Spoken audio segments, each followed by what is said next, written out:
About a month ago, someone accused me of using AI to write the script for one of my videos, and if I'm being honest, it really shook me.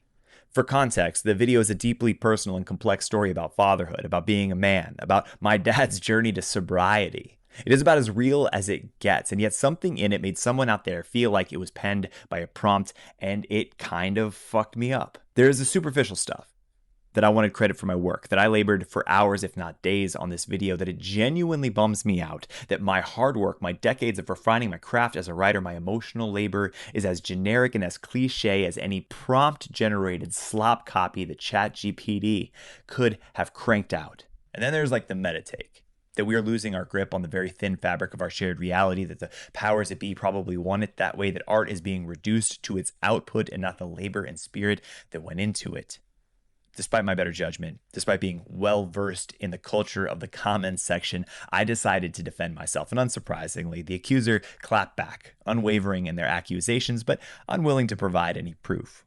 And I was beginning to notice that the more that I argued, the more that I looked like I was actually guilty. So I just decided to walk away. But the disturbing thing, the thing that bothered me the most, is actually that they are not crazy to assume that everything is fake. Like, why wouldn't it be?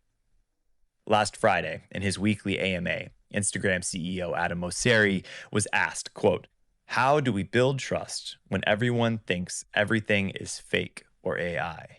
And unsurprisingly, his answer is about as satisfying as when I ask my 3-year-old what his plans are for the wooden hammer that he is waving above his brother's Lego creation. Quote, "That's a tough question. It's only going to keep getting more tough over time," he confessed.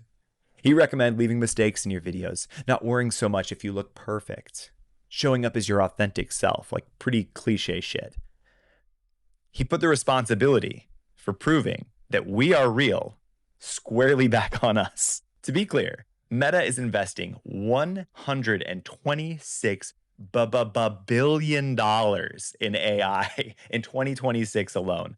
They are just as responsible for creating the problem that is plaguing the internet, plaguing reality, actually, as anyone else. Yet, Mosseri is telling creators that it is on us to prove that we are real and not on them to prove that AI is not. Put this another way, it is our responsibility to prove that we are telling the truth and not their responsibility to disclose that they are telling lies. And that is fucked up, gang.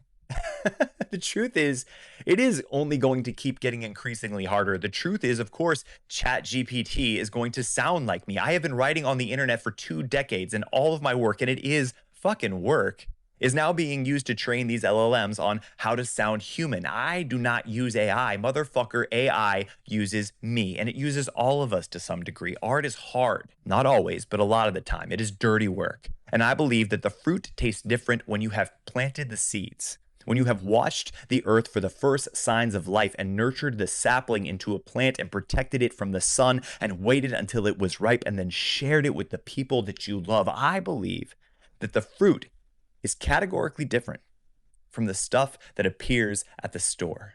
We are reaching a point where it is no longer enough to simply opt out, just to not use it. I've got a lot of friends who did brand deals with AI companies, and I'm not mad at it. I do not fault them for it, but unfortunately, it does cast doubt on everyone else. I despise the fact that I have to ask myself if everything, frankly, is real. I despise the fact that people can and should be asking that whenever they see something that I have labored over.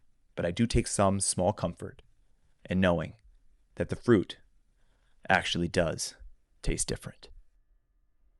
That is a tough question, and it's going to become more and more tough over time. In general, I think it's good, though, just to show up as at least part of your authentic self. I think things that signal to people that you aren't overly producing your content and instead trying to be real are going to resonate, and we see that over and over on the platform. So if you make a mistake, maybe leave it in. That's okay. Don't always try to look so good. I think a lot of people worry too much about unflattering photos, which usually aren't as unflattering as you think and often can be endearing. Finding little ways to allow yourself to be less polished and more imperfect actually can help you resonate as well as establish that you are real.